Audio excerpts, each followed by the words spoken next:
कि किसी का मनुष्य चोला बर्बाद हो रहा है कि नहीं हो रहा है। इनको तो अपने झूठी गुरुवाई, झूठे मान अहंकार से ही फुर्सत नहीं मिलती। इनको गलत भी सिद्ध कर दोगे तब भी ये बदलने को तैयार नहीं है। ये ऐसे जटिल बुद्धि इंसान है, इस दुनिया में आ गए और गुरु बन के बैठे हैं। तो हमारा किसी गुरु से झगड़ा नहीं है, हमारा ज्ञान और अज्ञान से झगड़ा है। हम कहते हैं कि अगर सारे गुरु परमात्मा की बात कर रहे हैं तो आओ एक मंच पे बैठो, सारे एक मंच पे दूध का दूध पानी का पानी करते हैं। कबीर साहब ने कभी नहीं कहा कि 1000 प्रकार के गुरु होते हैं। कबीर साहब ने कहा एक गुरु होता है और वही सिर का मोहर होता है, उसी को पहचानना है आपने। अगर उस एक गुरु का सारे ज्ञान अपना लें तो सारे परमात्मा तक पहुंच जाएंगे। कबीर साहब ने ऐसा कभी नहीं कहा कि हजारों गुरु हजारों परमात्मा तक पहुंचा देंगे, यानी इस दुनिया में जितने गुरु हैं वो सब परमात्मा तक पहुंचा देंगे, ऐसा कभी नहीं कहा। तो ऐसा कैसे कह सकते हैं कि सारे गुरु बड़े गोविंद से? क्योंकि हर गुरु अपने ऊपर वाणियां लगाता है कबीर साहब की। देखो कबीर साहब कह रहे हैं गुरु बड़े गोविंद से, मन में देख विचार, हरि सुमिरे सो वार है, गुरु सुमिरे सो पार। हर गुरु ये वाणी बोलता है। तो क्या हर गुरु के लिए साहिब ने बोला है कि सारे गुरु गोविंद से बड़े हैं? फिर तो मंत्र देने वाला भी बड़ा हो गया, तंत्र वाला भी बड़ा हो गया, अजपा जाप वाला भी बड़ा हो गया। फिर महिमा कहां रही सदगुरु की? साहिब ने बोला गुरु मेरे सभी बड़े, अपनी अपनी ठौर और शब्द विवेकी पारखी, सो माथे का मौन। कर दिया ने बेड़ा। उन्होंने कहा ठीक है तुमने गुरु बना लिया, कोई बात नहीं, अच्छी बात है, कोई गलत काम नहीं किया, लेकिन तुमने जो गुरु बनाया है तुम उसको जानते हो वो कहां तक पहुंचा रहा है? अगर तुम्हें पता है वो कहां तक पहुंचा रहा है फिर तो बात ठीक है, लेकिन तुम सारे गुरुओं को, हर आदमी अपने गुरु को गोविंद से बड़ा बना के बैठा है। हैरानी तो तब होती है। साहिब ने उस गुरु की बात करी है जो सिर का मोर है, और वो कौन है? जो आपको विहंगम चाल देता है, जो कबीर साहब की अपनी निजी चाल देता है। कबीर साहब की ऐसी कोई चाल नहीं है कि पहले नाभि पे ध्यान लगाओगे तब सार शब्द मिलेगा, या पहले त्रिकुटी पे ध्यान लगाओगे तब सार शब्द मिलेगा। ऐसा कोई खेल नहीं है साहिब का। साहिब तो कहते हैं शब्द विहंगम चाल हमारी, और कहे कबीर सतगुर दई तारी। विहंगम चाल ही चाबी है, और चाबी नहीं होगी तो ताला खुलेगा नहीं। शब्द विहंगम चाल हमारी, कहे कबीर सतगुर दई तारी। खुले कपाट शब्द झनकारी, वो दरवाजा खुलेगा, वज्र कपाट खुलेगा, और पिंड अंड के पार सो देश हमारा है। कर नैनो दीदार महल में प्यारा है। लेकिन इन अज्ञानी गुरुआ लोगों को ये बाणियां समझ में नहीं आती, और केवल काया का ही ज्ञान लेके बैठे हैं। ये नाभि भी काया का ही एक हिस्सा है, नाभि पे ध्यान नहीं लगाना है। श्वासा काया का हिस्सा है, श्वासों पे ध्यान नहीं लगाना है। त्रिकुटी नाक काया का हिस्सा है, इस पे ध्यान नहीं लगाना है। ब्रह्मरंध्र भी काया का हिस्सा है, ब्रह्मरंध्र में ध्यान नहीं लगाना है। ध्यान कहां करना है? शब्द का ध्यान करना है। देह से परे जो शब्द पुरुष है, शब्द विदेही है, उसका ध्यान करना है, उसकी साधना करनी है। संतो शब्द साधना कीजिए, और जौन शब्द से राम प्रगट भये, सोई शब्द कह लीजिए। संतो शब्द साधना कीजिए। अब शब्द क्या है इसी को समझना है। कोई कहता है ये 52 अक्षरी शब्द ही शब्द है, इनका जाप करना है, और जप रहे हैं ज्योत निरंजन ओंकार आरंकार सोहम सतनाम। कोई जप रहा है ओम कलियम हरियम शरियम सोहम, कोई जप रहा है सतपुरुष काल मूर्त शब्द स्वरूपी राम। कोई ना कोई कुछ ना कुछ जप ही रहा है। ये कहां से आए ये शब्द? ये अक्षरों से मिल मिल के बने हैं ये शब्द। एक ऐसा समय था जब आदमी को बोलना लिखना पढ़ना भी नहीं आता था, वो अनपढ़ भी था और आदि मानव भी था। उसको इतना भी नहीं पता था कि कपड़े क्या होते हैं, कैसे कपड़े पहने जाते हैं। कपड़े थे ही नहीं उसके पास, नंगा घूमता था, जानवरों को मार के खाता था, पेड़ पौधों को खाता था, कंदमूल को खाता था।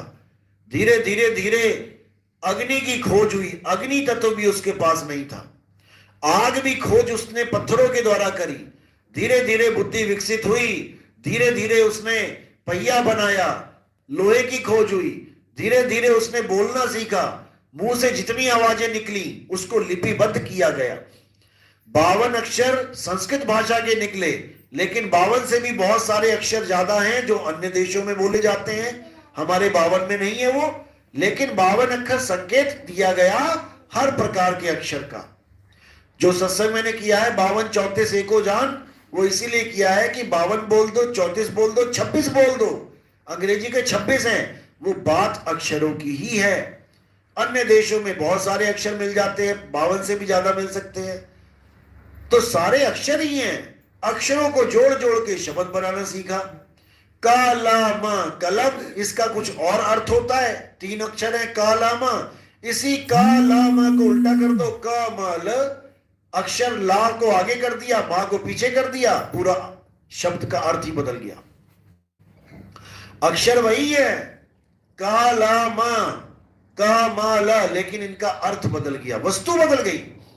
ऐसे ही अक्षरों को जोड़ जोड़ के इस 3 लोक की सारी सामग्री, जो भी इस 3 लोक में दिखाई दिया, उसका नाम इस इंसान ने रख लिया।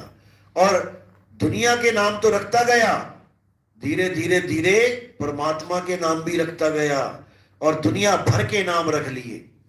अब परमात्मा को तो कभी देखा नहीं, कभी जाना नहीं, तो इन्हीं नामों को बड़ा छोटा करके लड़ना लगा कि हमारा राम बड़ा, हमारा वाहिगुरु छोटा, हमारा अल्लाह बड़ा, हमारा गॉड छोटा। इसी में झगड़ा करने लगे, लेकिन वो अल्लाह वाहिगुरु गॉड को समझ ही नहीं पाए। तो इन्हीं अक्षरों के द्वारा शब्द बनाए गए, लेकिन कबीर साहब के ये शब्द नहीं है। कबीर साहब इन शब्दों का खंडन करते हैं, लेकिन शब्द की महिमा भी गाते हैं। वो कौन सा शब्द है उसको समझना है। तो साहिब कहते हैं ये जितने भी अक्षरी रूपी शब्द हैं, ये सब बोलने लिखने पढ़ने की सामग्री है। लेकिन जो हमारा शब्द है, शब्द हमारा तू शब्द का, वो बोलने लिखने पढ़ने से न्यारा है। वो इन 52 अक्षरों में नहीं आता। साहिब कहते हैं 52 अक्षर जीव आधारा, आदि अक्षर जीभ्या से न्यारा। वाही को सत सिमरण कहिए, सिमर सिमर नर उतरो पारा। उन्हीं 52 अक्षरों के शब्दों को आपने छोड़ना है और कबीर साहब का जो असली मूल शब्द है उसको पकड़ना है। क्या है कबीर साहब का शब्द? शब्द हमारा आत्म स्वरूप है। इसी को कबीर साहब ने कहा, क्या बोलते हैं? हम हैं शब्द, शब्द हम माही, और शब्द से भिन्न और कछु नाही। शब्द न भिन्न से, भिन्न से देही, कहे कबीर हम शब्द से नहीं। वो साफ कह रहे हैं कि अगर मुझे जानना है तो पहले मेरे शब्द को जानना पड़ेगा। काल से बचना है तो पहले मेरे शब्द को जानना पड़ेगा, ना कि मेरी फोटो को पूजना है। मेरी फोटो को पूजोगे काल नहीं छोड़ेगा, मेरे शब्द को जानोगे तो काल पकड़ नहीं सकता। तो कह रहे बचना चाहो काल जाल से, जीनो शब्द हमारा, और कहे कबीर अमर कर राखूं जो निज होए हमारा। वो कह रहे काल से बचना है तो मेरे शब्द को छीन ले, और मेरा शब्द वो शब्द नहीं है जो तुम लेके बैठे हो बोलने लिखने पढ़ने वाले। मेरा शब्द अबोल है, अडोल है, आत्म स्वरूप है। इसी को समझना है। जहां जहां कबीर साहब ने शब्द की महिमा गाई, वो आत्म स्वरूप की महिमा है। जिसको साहिब ने बोला शब्द शब्द सब कोई कहे, वह तो शब्द विदे और जीवा पे आवे नहीं, निरख परख कर ले। मेरा वाला शब्द जीभ पे नहीं आता। लेकिन आज कबीर पंथ में दुनिया भर के गुरुआ लोग चेले तो मूड रहे हैं, चेले तो बना रहे हैं, लेकिन यही 52 अक्षरी शब्द दे दे के उनका जीवन बर्बाद भी कर रहे हैं। यानी गड्ढा तो खुदवा रहे हैं, कुआं तो खुदवा रहे हैं, लेकिन ऐसा कुआं खुदवा रहे हैं जहां पानी ही नहीं है। तो कहते हैं बिना जल का कुआं खुदवाया किस काम। वो तो बस आत्महत्या करने के लिए ठीक है कि छलांग मारो और नीचे गिर के मर जाओ, लेकिन पानी उस कुएं में नहीं मिलेगा। इसी प्रकार जीवन बर्बाद करने के लिए 52 अक्षर बहुत बढ़िया है, जपते रहो और मरते रहो, लेकिन मुक्ति के लिए ये 52 से मुक्ति नहीं मिलने वाली। वो मुक्ति का नाम बिल्कुल अलग है, वो 52 अक्षरों से परे है। 52 अक्षर लोकत्रय सब कुछ इन्हीं माही, और ये आखर खिर जाएंगे, वो आखर इनमें नहीं। गुरु ग्रंथ साहब जी की वाणी है।